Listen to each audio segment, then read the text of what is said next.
इस प्रकार के बंद करने का क्या फायदा है। मैं बिहार कथा करने जाता हूँ मोहन जी, जहानाबाद, उधर जमुई, लखीसराय, इधर मधुबनी। हमको लोगों ने बताया गुरुजी कोई मतलब नहीं, अब और ज्यादा लोग पीते हैं और जहां आपको चाहिए जैसे चाहिए वहां मिल जाएगा। हाँ, इससे भ्रष्टाचार और बढ़ गया है। प्रेम से कहो राधे राधे। तो पानम, बात छोड़िए, मूल विषय पर आइए। पानम, शराब बहुत खराब चीज है, बच के रहिए। भागवत कहती है जिस घर के बच्चे शराब पीते हैं उस घर में कृष्ण कभी नहीं रह सकता। इस बात को याद रखो। कई बार मुझे लोग कहते हैं गुरुजी बहुत परेशान है। क्यों परेशान हो? बोले सब है, रुपया पैसा सब है, बेटे को कुछ ऐसा आशीर्वाद दीजिए वो शराब पीता है, बर्बाद कर देगा तुमको। एक बात याद रखना आप, शराब पीना बहुत खराब चीज है। नहीं पीते हैं तो भगवान को शुक्रिया कहिए, और पीते हैं तो जल्दी से जल्दी छोड़िए, बहुत खराब चीज है। एक दारू पीने वाला सड़क के किनारे खड़ा होगा, एक राजा की पालकी जा रही थी, शराबी को सिपाही लोग आगे रास्ता खाली करा रहे थे। भागो भागो, राजा आ रहे हैं, राजा आ रहे, भागो भागो भागो भागो। अच्छा, सब लोग तो भाग रहे थे, दारू वाला बोला नहीं भागूंगा।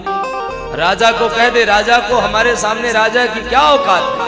राजा को सिपाहियों ने बताया, राजा की आंखें फटी रह गई, यार ये तो हमसे बड़ा आदमी मालूम पड़ता है, मेरी औकात पूछ रहा है। राजा पास में पहुंचा, बोले सुन भाई, आज नहीं, मैं मेरी औकात तुम्हें कल बताऊंगा। मेरी औकात में आज नहीं, मेरी औकात में तुम्हें कल बताऊंगा। सुबह हुई, राजा ने सिपाही भेज के उस व्यक्ति को बुलाया। वो घर आया, राजा ने कहा हाँ भाई मेरी औकात पूछ रहे थे, बताऊं औकात? हाथ जोड़ के बोला साहब वो शाम को आता है और सवेरे चला जाता है औकात पूछने वाला। मैं गरीब आदमी, माफ करो। ये शराब है, बहुत खराब चीज, बहुत खराब चीज, दूर रहिए। ये भागवत का सूत्र है। और तीसरी चीज है स्त्रिया। एक दिन मैंने और कहा था, फिर यह कहूं, नारी यत्र नार्यस्तु पूज्यन्ते रमन्ते तत्र देवता। जिस घर में नारी का सम्मान होता है उस घर में हमारे कृष्ण का वास होता है। इस बात को याद रखिए। इसमें, इस शब्द में तनिक भी शंका नहीं होनी चाहिए, विश्वास रखिए। एक हमारे वृंदावन के बड़े अच्छे कथावाचक हैं, वो बड़ी अच्छी बात कहते हैं कि भैया जो शंका में रहता है, ध्यान से सुनना, जो शंका में रहता है वास्तविक में वही श्रीलंका में रहता है, और जो विश्वास में रहता है वही तो अयोध्या का वास पाता है, वही तो ब्रज का। विश्वास में रहिए, शंका में नहीं। ये शंका ऐसी बीमारी का नाम है, इसका कोई इलाज नहीं है। विश्वास में। तीन चीजें हो गई। और चौथा है सोना। हिंसा देखना भी पाप है और हिंसा करना भी पाप है। पांचवा स्थान सोने पर मांगा है, स्वर्ण में स्थान दिया है। प्रसन्न हुआ है परीक्षित लौट करके।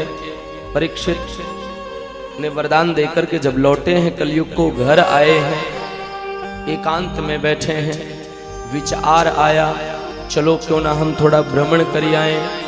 एकदा धनुरुद्यम्य। एक दिन राजा परीक्षित कांधे में धनुष, तरकस में बाण लेकर के घर के बाहर निकले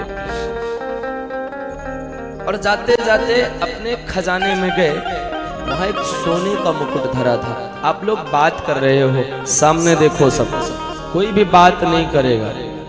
कसमें वादे प्यार वफा,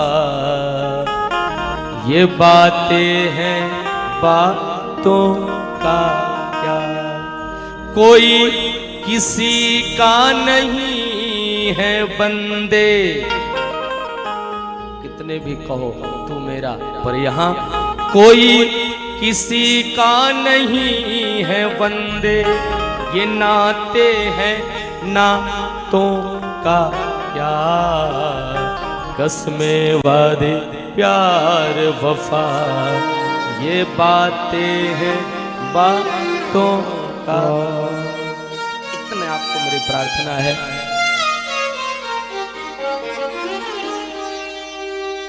मेरी मैया जल्दी बैठो, बैठिए, जल्दी जल्दी प्रणाम करके जल्दी जल्दी बैठिए। इधर से बुलाया करे तो इजी हुआ करे, यहाँ गैलरी भर गई। एक बार सब कहो राधे राधे, सभी जोर से कहिए राधे राधे।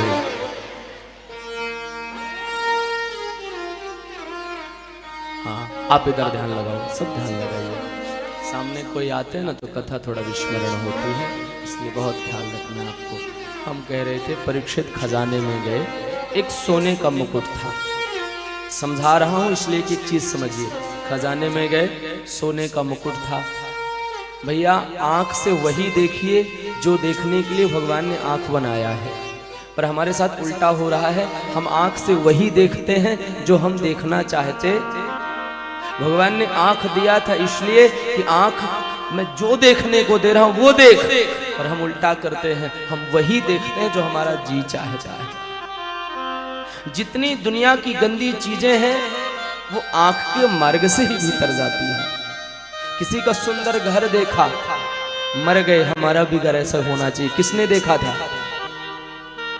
किसी की सुंदर घड़ी देखी, मर गए, मेरी भी घड़ी ऐसी होनी चाहिए। देखा किसने था?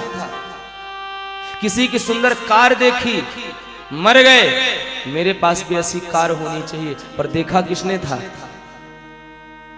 जितने गंदे विचार विकार हैं वो आंख के मार्ग से भीतर जाते हैं, इसलिए आंख को संभालिए, सुधारिए। परीक्षित गए हैं, सोने का मुकुट परीक्षित ने देखा।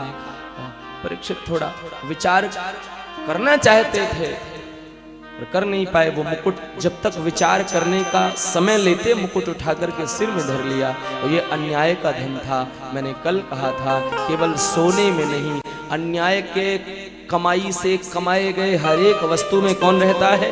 कलयुग रहता है। और अपने परिश्रम से कमाए गए हर एक वस्तु में कृष्ण रहता है।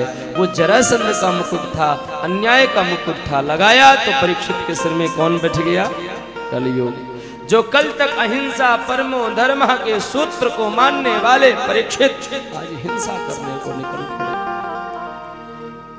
एक मृग का पीछा किया है, धनुष पर बाण चढ़ाए, मृग भागता भागता थोड़ी दूर जाके गायब हो गया। शायद परीक्षित की ये परीक्षा है। एक आश्रम दिखा बाबा का, बाबा ध्यान में बैठे, ओम नमो भगवते वासुदेवाय। देखो जो परीक्षित कल तक संतों को प्रणाम करते थे, देखिए एक बात मैं आपको बहुत अच्छे से कह दूं, जब तक आपको माँ बाप को प्रणाम करने का मन करे, बड़े बुजुर्गों को प्रणाम करने का मन करे, तब तक आप समझना आपके सिर में कृष्ण बैठा है। और जिस दिन से आपको बड़े बुजुर्गों को प्रणाम करने में शर्म आ जाए, उस दिन से आप समझ जाना कि आपके सिर में राक्षस बैठा है। ऐसा मैं नहीं कह रहा, ऐसा बाबा तुलसी कहते हैं। माँ नहीं मात, पिता नहीं देवा, साधुन संग कर वही सेवा। माँ नहीं मात, पिता नहीं देवा, साधुन संग कर वही सेवा। जिनके यह आचरण भवानी, जिनके शरण भवानी, ते जानहु निश्चर समप्राणी, ते जानहु निश्चर। सब ताली बजा के गाइए। मंगल भवन कालहारी, त्रिनयन बिहारी, मंगल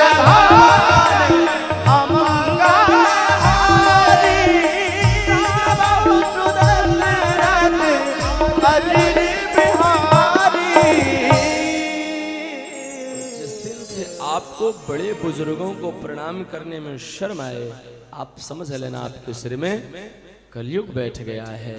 जो परीक्षित कल तक संत महात्माओं को प्रणाम करते थे, आज सोचते हैं बाबा मुझे प्रणाम क्यों नहीं कर रहा। उल्टा समीक ऋषि बैठे हैं ध्यान में, जब नहीं उठे तो परीक्षित को क्रोध आया। वो जिस बाण से उस मृग को मारने दौड़ रहे थे ना, वही बाण उठाया। एक बगल में कोई मरा हुआ सांप पड़ा होगा, उसको बाण में फंसाया और बाण में फंसा के लंबा चौड़ा सांप होगा उसको समीक ऋषि के गले में लपेट दिया और लौट करके आ गए अपने राजभवन में। उस मुकुट को उतार करके धरा।